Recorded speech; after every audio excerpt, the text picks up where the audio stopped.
Senator Soto, pasok muna tayo sa loob, mag-debate muna tayo doon, so that we don't show a very divisive Senate, then we come up with a consensus. And those who do not agree with the consensus can do the vote. No, there will be a vote, there will be an action, a motion on the floor. And yan ang kagustuhan ko sa kanya. So there's always consensus, there's always a caucus.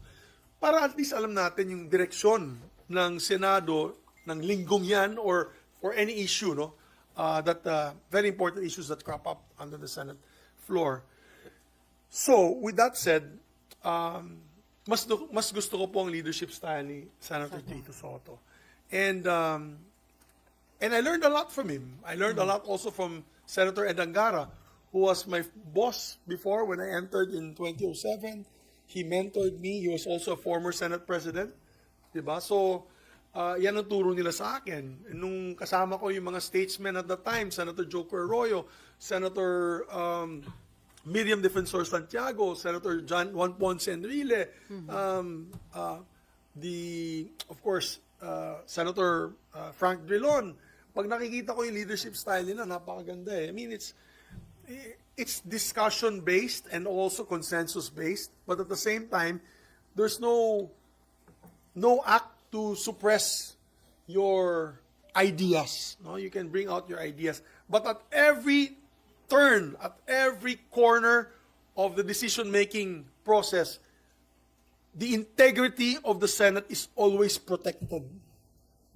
The name of the Senate is always protected as an institution. Yan ang maganda. Hindi pwedeng, bahala na. Basta gagawin natin to. Bahala na, magalit yung taong bayan sa atin. Hindi pwede. But some of your colleagues are saying na mas maganda daw yung open discussion, mas No, okay transparent. Nakikita doon ng public paano pinagtatalunan yung... That's fine. They can do open discussions. Sabi na ibang colleagues ko, mas maganda, doon kami mag-away-away sa floor. Tingnan nila na yan. 4 kaming veterano dyan. Sige nga, makipag-debate kami sa kanila. Kids, gloves off with me. I'm no longer interested in position. I'm no longer interested in prestige. I'm no longer interested in power. I am only interested in the image of the Senate and how we can leave the Senate behind as a still trusted institution of this country. And to be able to do that, we have to show transparency. Diba? We have to show transparency. We have to show, for example, sa budget, we now have to show transparency. I'm glad nandyan si Senator Ping Lacson. Ayan ang unang sususihin niya, isa-isa. Talagang makikita natin na yun. Di ba? Sabi nila, mawawalan ka ng committee. Bahala na, wala na akong committee. I've been in public service for almost 25 years now. I've been in the minority when I started my first term in Congress as a spice boy. Ako pala yung spice boy, ha? Iba tinuturing nila yung spice boy, bright boy yun, ha? Hindi spice boy yan. Ako lang yung spice boy sa Senado na lumaban, with due respect to some of my colleagues na natamaan nun, na lumaban sa makapangyarihan yung araw na yun to get the 77 signatures for an impeachment of then President Joseph Ejercito Estrada. I've been a member of the majority. I've also been a majority leader for 3 terms. And I've also become the Senate President. So, for me, committee, okay na yun. Sa inyo na yung mga committees. Wala ako dyan. Ang tinitignan ko na lang na yun, ang integridad ng Senado bilang institusyon. And let me say this, ang sakit ng aking dibdib nung isang araw na pakinggan ko under a news program in the afternoon on my way home. Pinag-uusapan nila itong issue ng impeachment.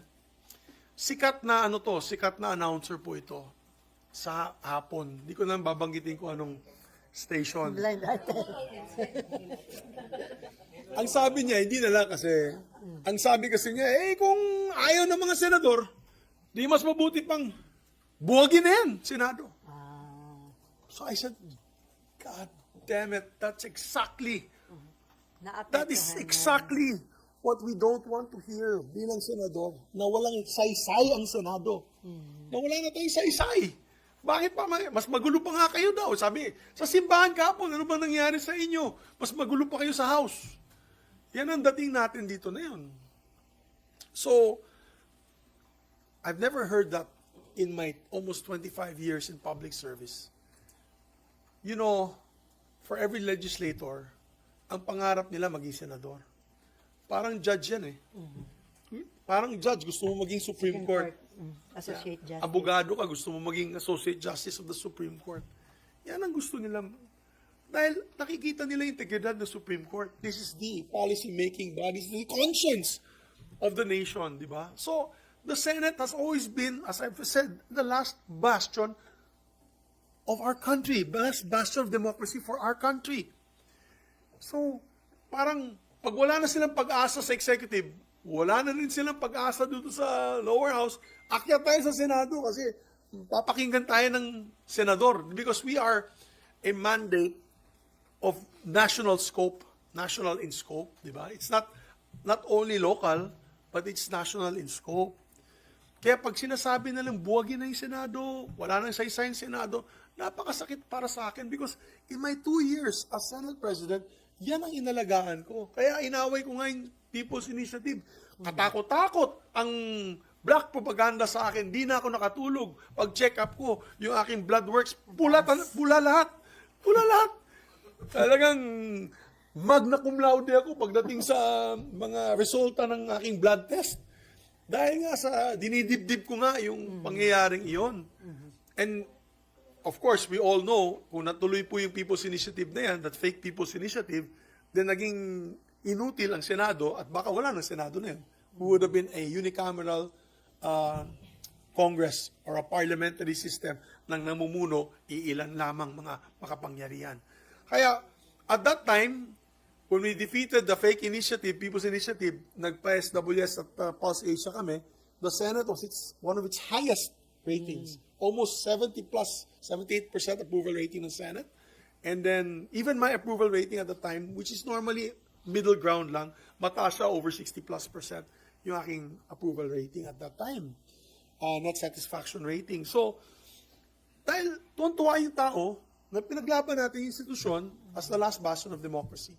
Now, I don't know what's going on. No, I really don't know what's going on. So if you ask me, and let me repeat what I said, I'm not satisfied with the leadership of the Senate, with due respect to the Senate President.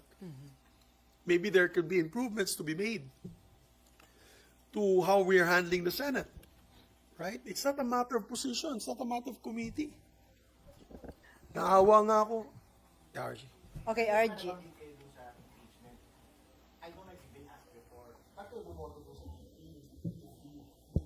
Because remanding is just trying to get an answer from them on the issue on constitutionality. You have to remember that I came out on the floor and I said that as far as I'm concerned, hanggang 19th Congress lang ito. Hindi lalabas to ng 20th Congress. Kailangan gawin ulit. That was my position. Now, yeah, because just like legislation, just like committee resolutions and committee reports, at the end of the Congress, tapos na yan. That's my personal position. That's not my legal position. That's my personal position. Whether that is right or not, it's like Tolentino, Senator Tolentino, the majority floor leader, that was his position. So, no, but I'm also in favor of following the process. Do you understand? I would not have dismissed it outright. Alam mo yung remanding na yan, sa totoo lang, ang balita sa akin, hindi naman remanding ang pinag-usapan dyan, dismissal yun. Kaya nag-away nga si Sen Joel at si Sen Robin. Dahil nabibinig ko si Sen Robin, nabibinig ko, napakinggan ko. Hindi, wala sa usapan yan eh. Diba? So, wala sa usapan. So, ibig sabihin, siguro may pinag-usapan sila. Alam nyo naman, ako, tsaka si Senator Lawrence, tsaka si Senator Binay, kami po ay grupong slapsoil. Ano yung slapsoil? Di ba? Hampas lupa. At pagkatapos nga naging na kami, dead hungry. Di ba? Patay gutom. Kaya, out of the loop kami. So, Yun ang usapan. well, I don't know. That was the chismis. Then, of course, and that's why there was a tension there because the group of Senator Bato really was pushing for dismissal. Now, if you ask me, as I mentioned earlier, as a member of then the Spice Boys in the 11th Congress, we were the ones who gathered the signatures of the impeachment of then President Estrada. We gave it then we were able to convince then Speaker of the House, Manuel Villar to read it during the prayer. Kasi alam namin, magkakagulo because they still had the majority of members that were against the impeachment of the former president. So, nangyari dun, bakbakan, di ba, dinala sa Senado. What did the Senate do? The Senate could have dismissed it at that time and say that was not the proper procedure because there was no motion made on the floor. You read it as a prayer. But did the Senate dismiss it? No, they did not. They heard it. My point is, it's not about my personal opinion if she is guilty or not, the Vice President. Kasi ako, alam mo naman, taga Mindanao ako. Yung tatay ko hindi pumirma sa impeachment as former congressman. And we became heroes for it in Bukidnon. Talagang sa Bukidnon, 99% ng tao dun pro-Sara.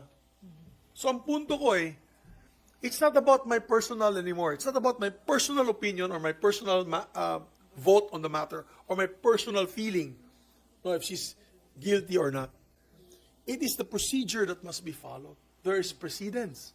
We've had in this Constitution, if I'm not mistaken, since 1987, only two successful impeachments. The third kasi, nag-resign siya. Nag-resign si Merceditas Gutierrez. On these two, it was acted upon by the Senate. So, I'm sorry, wala naman nakalagay sa Constitution, nakalagay doon forthwith, di ba? Hindi naman nakalagay doon forthwith unless dismissed by the Senate before actual trial. Wala doon sa Constitution. So I don't know. I'm not a lawyer, as you all know, but in my lengthy member as a legislator who has seen both of these impeachment exercises, I think we have to follow through. And then we do a vote. Huwag na kayo matakot. Kung pro-Sara kayo, di bumoto kayo. Against the impeachment, it's a political exercise. But the process has to proceed forward. It has to move forward. So now, that's my position. Kaya, I want to put that on record. Whether I'm pro-Sara or not, I cannot, I have to listen to the evidence that will be presented by them. Of course, I have some biases.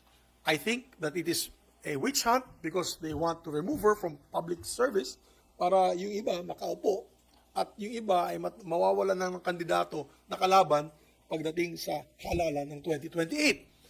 But I will set that aside. I'll set my bias aside because we have to follow the process. Yan ang proseso ng konstitusyon. It cannot be changed. If we violate that, then we violate our oath of office when we say that we will defend and protect the Constitution of the Republic of the Philippines. So, definitely, we have to do what is right here.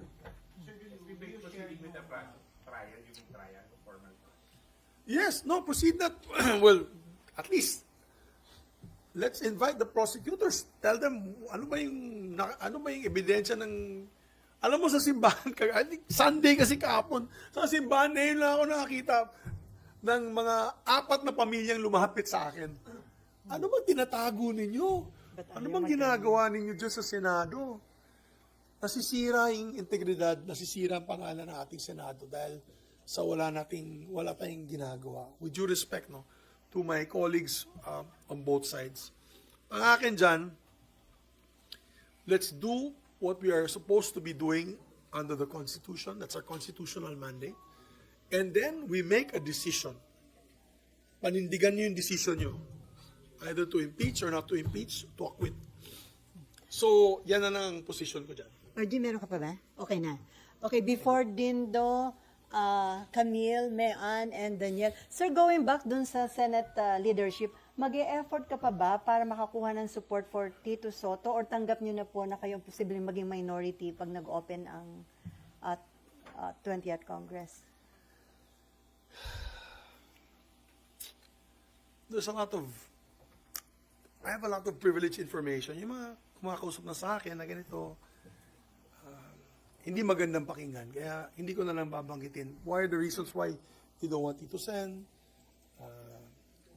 Why they don't want Ping Lacson? Masyadong stricto, masyadong